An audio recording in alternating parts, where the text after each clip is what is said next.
yango wana tokoatake bino inetije batalaka boye oyebi ndenge wasalaki abingi lokola bapesi ngai yango ngai mpe makasi oyo ngai nalongeli bitumba oyo ya ngai te ya nzambe yango wana wolo na pala to boye kopesa ngai mpe naza koofrire yango na nani na nzambe eske wolo ekendaka na lona te azwi yango tuti yango abengisi baartiste baye basaleli ekeko kaka ekeko kaka bikeko kaka yango kaka bazosalaka ezopesa ta sens te nanso oyebi asengaki bana eza bayele bawolo mpe asala ekeko mosusu wana bakufaki wanako nani mingi bakufa Aaron Aaron ata ya Moïse akendaki na ngomba ye ayopesanga babiju ya bino asali bamwana ngombe so Gédéon ami tala Gédéon mosali ya nzambe ya makasi nzambe alingi ye me aza kosenga boyelanga bawolo na palata na bino lokola boza kosenga mokonzi nasala bino mokonzi yesu azwi wolo wana na palata aye kosalela ngo nini ekeko abi oyo ekeko oyo la chair oyo na richesse na salili bamakambo nyonso oyo eza mpona kumbisa nani nzambe bato bayebani nango nzambe te bajida bayikolo nyonso yango ntango bazokoyo bana eze bana nzambe bosana kombe bana eze bana nzambe na point tozali kolobela bible keba ntango oza kotanga bible yeba nini yango baza koloba likambo conditions circonstanciées de temps et de lieu il faut yeba kodéfinir yango na ntango oza kotanga bible place oyo baza koloba bana ya israel kozwa bango bakimpeve kutata moke te place baza koloba bana eza bana nzambe zwa bango basali ya bale bamsulare bikobo ya ndenge na ndenge baza kutu bana ya nzambe te na place oyo yo Gédéon moto monene mosali ya nzambe epuis okomisi le prophète mangé par les lions okomondimaki batata oyo ozobanga bango na nini asali bango ngombe te mekeko moko boye ya wolo bato bataliki lokola shida yebi kosambela biso nyonso mpe tobana kosala nini kosambela me kosambela yango baza prépare kosambela yango bayebi nzambe basi babungisa nzambe ya ta ya Josué ya ta ya badebora nde babani kofukamela ekeko wana ekeko yango eyai kokodisa saga mosusu na Israel Gédéon na kuvita za wana azalaki na 70 bana na komele basi ebele mosusu ye wana Gédéon bakeki mpeve akomi na yesu na makambo basi 70 bana na badifferent nde yango naza koyoka oyo église na biso ya prophète sososo oyo ya prophète angolo epuis aza na bana na yesu ko akufisi ko bana ne bato bakoya koremplace se nanga nazolobela place moko te nazolobela bible Gédéon bana balingi bawela kikiti spirituel ya papa na bango eye wana Gédéon avec 70 bana mekeba Gédéon na 70 bana komele basi bible elobi te sinoke bible ebakisi ke azalaki na 70 bana te azalaki na mwana moko lisusu abota ye na konkibine na mwasi ya makangu lisusu mwana zumba ntango baba zumba yango mpe na bible azali babotaki mwana okomone amileki aza mwana ya ndumba mwana ya makangu mwana ya pase bana eza koikola na basi ebele sava aussi longtemps baza normal baza nzela nzinga te baza conseil komba héritier mais siko mwana oyo amileki mwana ya mwasi ya makangu kaka esclave mpe lisusu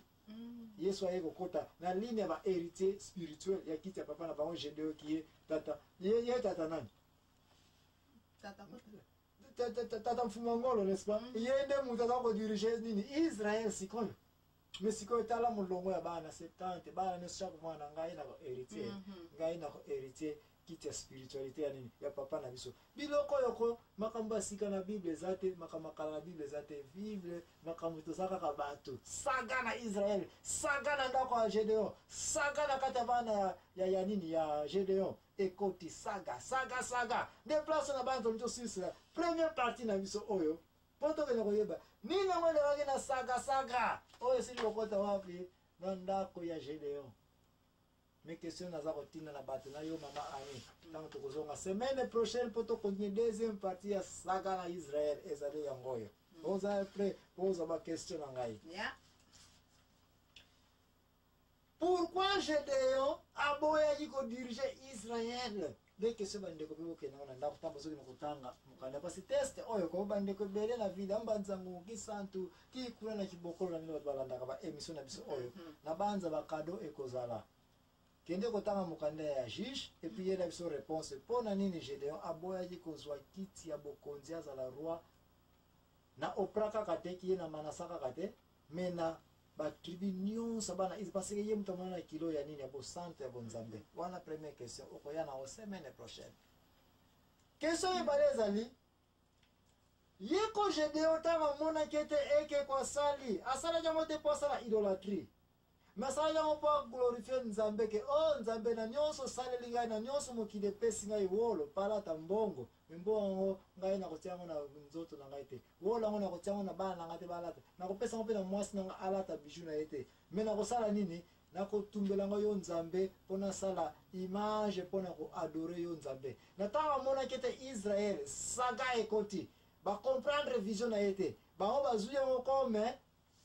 nzambe na bango kie idolâtrie koza na banzambe mosusu na présence na nga te kie yango ekomi nini idolâtrie ayebaki yango deja mpo na nini na autorité azalaki nango Gédéon abukaki mpe ekeko yango te mpo alobaki parce que Moïse ntango ayakuti ekeko ya ngombe eza wana te abiki nani moto atindi bino bosala ekeko alapanzaki yango te mpo na nini Gédéon ye ko mosali ya nzambe asalaki nini apanzaki nini te ekeko yango te na ntango ekeko ekomaki saga na Israel na ntango ekomaki bendabika na ntango ekomaki nzambe ekeko idolâtrie mosusu troisième question naza nango bato bakokenda nango babenga biso est-ce que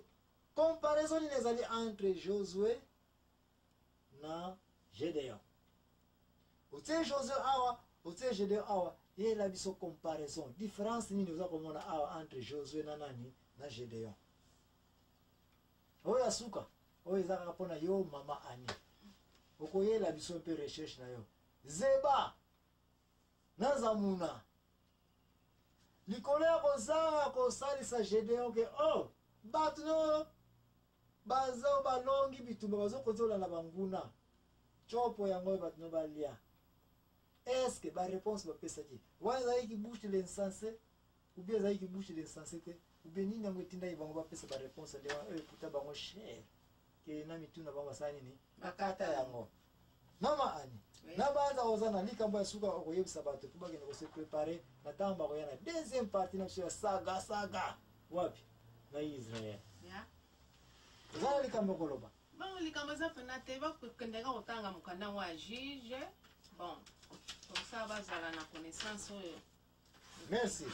bandeko conclusion lelo ezali te sino ke bokende kotanga mokanda ya juge comme ça ntango bokozonga nde tokoyeba koanalyse comment tokokendela na deuxième partie ya kokontinue kolanda makolo jusque là makambo tosali mama Ani tosuke na biso kaka na juge chapitre 8 donc tobandi chapitre 8 ti 1 ti na 8 et puis ntango tokoya na deuxième partie tokoloba 8 ti 15 peut-être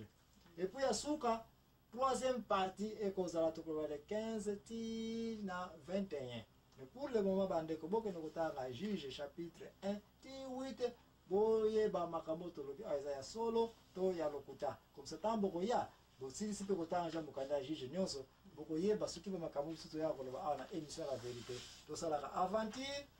to tolobaka vérité na bana